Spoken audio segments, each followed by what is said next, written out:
jump right into the land of Dawn immediately. We are seeing purple buffs being started on Rival actually opting not to, as he is going to be on this Martis. The Hayabusa has been flexed. Oh, wow, all right, Hayabusa, not right. What the heck is going on? Chiku guys on the Hayabusa in the gold lane with that high and dry and execute. What do you think about this, Ask Dave? Todak always surprises us with their playstyle, with their switches, swaps. You can see Popo going to the gold lane, just bullying this Yuzhong right now because of the range with the help of Yumski. And on the other side, Hayabusa was execute. Once you get level 4, if you do one combo, the execute can help you secure the kill. Oh, look, a little bit of jungle invade coming out from Win. Yeah, I mean, Bin is going right in deep. He needs to go through, but here comes Albert already with the steel cables looking for that first blood. He's able to flicker out of there as Bin walks out now just in time. Clay manages to get just enough life, and Albert succeeds. Oh no, Rival succeeds in getting that Litho Wanderer. First blood rates as shown on screen, 87% and the majority leaning towards Todak. It shows, right, that RRQ, we know RRQ as a very aggressive team, but Todak, in them who has a 87% first blood rate, so that speaks volume while Todak responding, yeah, you want to play early game, let me play early game. Let's see though, Albert here is struggling, almost 2 minutes in, has not reached level 4. What's stressing me out right now is the fact that if we're looking at both sides of the map, for Todak, it is a slight disadvantage because Turtle is going to be spawning on that bottom side and Purple Buff is on the opposite side of the map. Yeah, but at the same time, look at Todak. They're all in position and have more level 4 approaching this first turtle. Look at Rival is already getting on that bottom side though. Yep, they find the initial catch and immediately Black Dragon secures the kill onto Momo. That's first blood as Moon now in trouble, flickering out of the way under the turret as Rival finds the King of Shore Sky Guardian. They're going to be locking him down, finding the trade immediately. A quick execute. Clay still holding on. He still has his ultimate. If they walk up too close, it could be danger for Rival. They're sniffing him out as Albert has his purple buff and starting to walk down towards Turtle's side. Bin continuing to harass as much as he can, but here we go. Steel cables already out. Real world manipulation comes through. Knocks up through. Already gets it. Here comes Clay. Securing the Turtle and Martis in one fell swoop. Momo is not going to let that slide though as he continues to shoot them down one by one. R7 in the middle of the fight too. Doesn't want to get involved anymore. There's just too many numbers as they back away. RRQ, they lost the neutral objective, but they secured and equalized in total kill points. Todak, yeah, they were forcing the fights, but fortunately the Clay, with the clutch rough waves, they actually managed to find the equalizer. 2 minute spell check. Item check. Yumski, what a play on a Ruby there. He waited for Albert to come in, and a beautiful execution of skill 2 to stop him mid-flight. When you can see Albert was going for Moon on the Eve there in the back, right? The moment when Eve showed up, you see the Fanny flying in, but not too fast enough. Yumski his stop the Fanny in the mid-track. Oh no, losing a purple buff as well. Not the end of the world for Martis at the very least, as he's not as dependent on it. The next play could be happening towards the bottom side of the map again. We see Fanny moving over and Yumski getting into the right position here.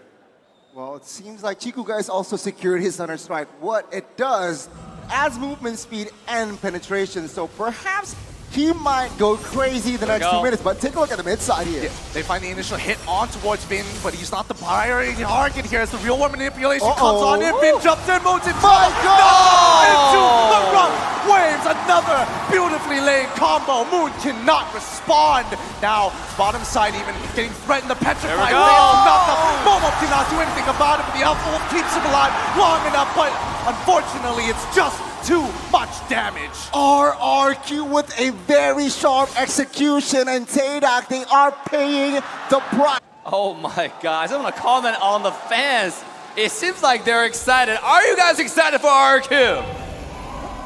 Oh my God. You got your answer. You got your answer, but now here comes the Turtle. This is going to be a really important objective for both sides. It's going to be a potential no, it's not a 4v4, as Fanny's on the top side already chunking Chiku down, guys, down to half HP. Bin's going to be starting things off immediately on top of Yumski, but for how long? Clay still waiting for an opportunity. He's getting dicey here. R7 himself jumps in to try to save his teammate, but it's too late. One goes down, and now it's a 4v2. It's not looking good as purple buff is being invaded at the the same time, but RRQ have the right idea. Slowing this turtle as much as they can until reinforcements show up. The turtle is so low. Martis is able to secure it. Here comes Albert for the potential beat-up. Yumski is going to lock him down just enough. The cutthroat is able to find his neck.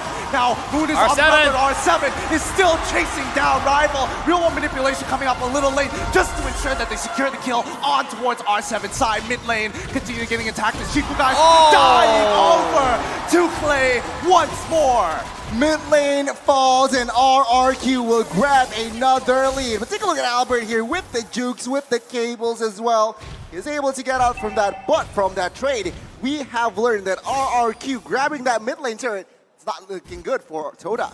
Not, and also the Hayabusa switch to the EXP lane has not been paying them any dividends. You can see so far, just get absolutely decimated by the Hilda CC plus Beatrice. Beatrice is scaling up already. Let's take a look at Moon. Moon has now reached 300 assists, ranked number 3rd in the most assists in M series. What? Only 3rd? I'm thinking about how many more number 1 and number 2 have in terms of assists at this stage of the game. But with 55 seconds on the clock here, walk me through the potential fight. Wait, hold on. The catch out to Finn immediately. The I'm Offended comes on through. Clay looking for an opportunity to jump into the middle of the fight, but the opportunity has closed. Todak moves back. Snipe coming in for Skylark does not connect as they focus back on the waves. RQ, they are now leading in economy here just by a bit. So what it says, Todak, it is still comebackable. But now RRQ, they need to be careful in picking their fights. Take a look at Albert. He is just grabbing jungles, waiting for information given out by his teammates to give the green light. So it's just a very, very sharp and well-coordinated RQ up until now. You got to pay attention to RQ's playstyle. This entire game, when the rest of the team is dragging the attention of Todak, you have Albert just farming and slaying on the side. Not only did he steal buff, he's able to find a pick here and there. This guy is absolutely popping off today. Oh, he got Chiku on a really good timing while he's clearing the wave, and he didn't have the Oki shadow kill, so really nicely played coming in for Albert. This is going to relieve a lot of pressure on that back line.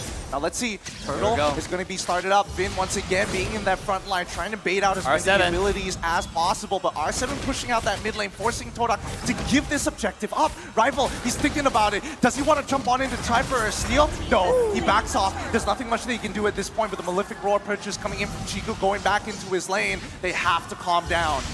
In hindsight, I thought it was really smart for that switch, but now I kind of don't see the point here. You have Hayabusa is so prio, but in the goal lane, but let's see an in-game. Rough waves coming up, Rival's too tanky. He's still holding on. How much more damage can he take? With the Petrify, finds the kill with Albert following up. Albert! Real World Manipulation already coming up. Moon is going to get knocked out and instantly taken out by Skylar once again. Bang, bang, bang. 3 bodies in the land of Dawn, and RRQ will expand their lead and space with 70 seconds for that first Lord to be up. RRQ started off slow and steady, and now it's time to use everything they got to put a pedal to the metal. What a beautiful, beautiful execution there. Just one after another, chin CC to the death. I mean, you gotta be worried about Todak at this point, because RRQ, when they skill later into the game, they only have more damage on to the Beatrix from Skylar, right? This guy's gonna be one-shotting the Martis. Like, especially after you finish a 3-core item, the DHS, the Corrosion Size, the Golden Staff, it's gonna be insane.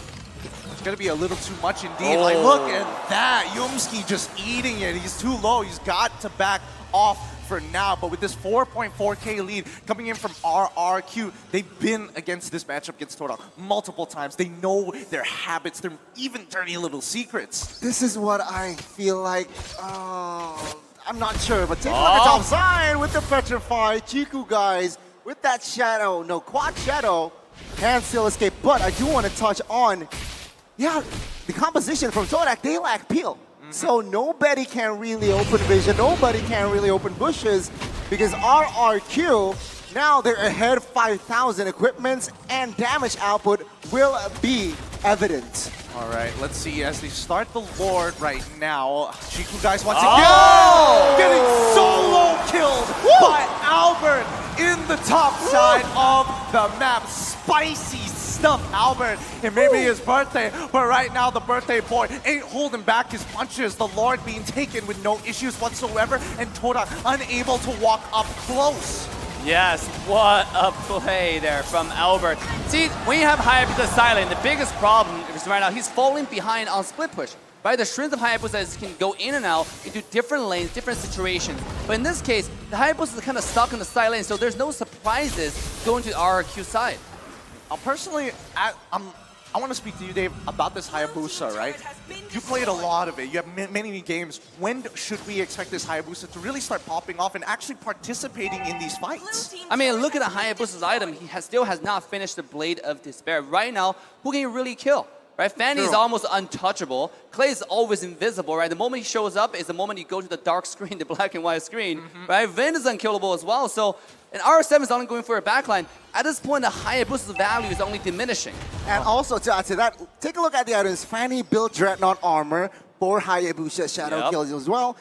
Wind of Nature also secured by that Beatrix. So again, the power from Hayabusa is just very, very negated. Let's see though, the push. Oh, this is going to be really difficult here. Todak right now falling behind at a 7.7k deficit. This Lord is going to be punching on through. Here we go. They find the hook onto Finn. They secure the kill with a chain CC, but here comes Clay. Trying to make the play on towards Momo's side. Unfortunately, does not complete the execution. But the does onto Yupski. Once again, one-shotting Moon and getting back out perfectly as Nibiru's passion is already unleashed. Here comes Momo jumping into the middle of the fight as R7 opens things up and looking to zone them away. 2 members down, traded for 1, and an inhibitor turret falls into the hands of RRQ, extending the lead, but he's not done with it yet. Winds of Nature already popped immediately, and that doesn't mean anything. Chiku, guys, unfortunately the OP Shadow kill does not do much. A good defense, but a better offense here shown by RRQ.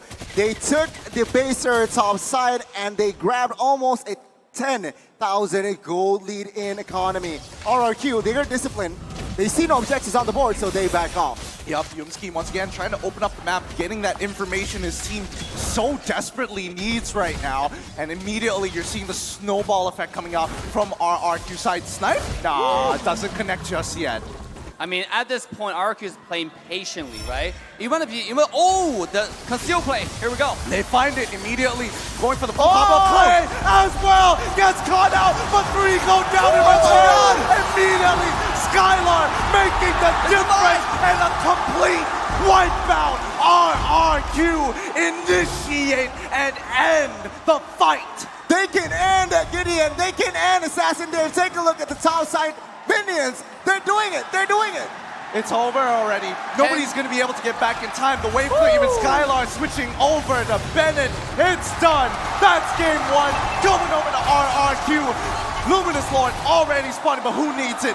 GG, well played to RRQ Hoshi.